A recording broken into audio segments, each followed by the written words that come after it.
कह रहा है मौज दरिया ऐ समंदर क्यों सुको, कह रहा है मौज दरिया ऐ समंदर क्यों सुको, जिसमें जितना जुल्फ है और उतना ही खामोश है।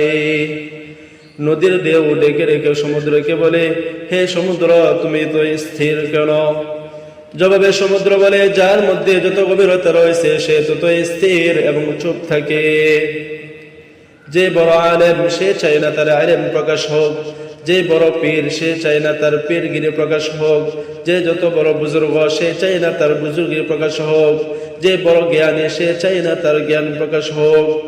কিন্তু আমাদের বাংলায় একটা প্রবাদ আছে, খালি কলস বাজে বেশি। যে কলসের মধ্যে পানি ভর্তি থেকে ওই কলস বাজে না, শব্দ করে না। আর যে কলসটা ফাঁকা থাকে তার মধ্যে কোনো পানি থাকে না, ওই কলসের মধ্যে যদি টুকা দেওয়া হয় তাহলে ওইটা ঠাস ঠাস শব্দ হয়। ঠিক কিনা বলেন? তেমনি ভাবে আমাদের সমাজের মধ্যে, আমাদের দেশের মধ্যে কিছু আলেম আছে যার মধ্যে কোনো আলেম নাই, যার মধ্যে কোনো আমল নাই, কিন্তু তারা বড় বড় আলেমদেরকে নিয়ে সমালোচনা করে। গত কয়েকদিন আগের ঘটনা, এক বেয়াকুব বক্তাকে প্রশ্ন করছে, হে হুজুর, জাতীয় মসজিদের ইমাম আব্দুল মালিক সাহেব হুজুরের মাসলা মাসাইল আমরা গ্রহণ করতে পারবো কিনা?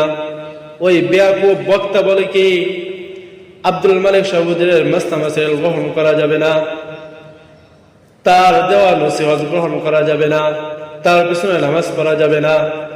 নাউজুবিল্লাহ, আল্লাহ তাআলা এই সমস্ত আলেমদের থেকে আমাদেরকে হেফাজত করুক।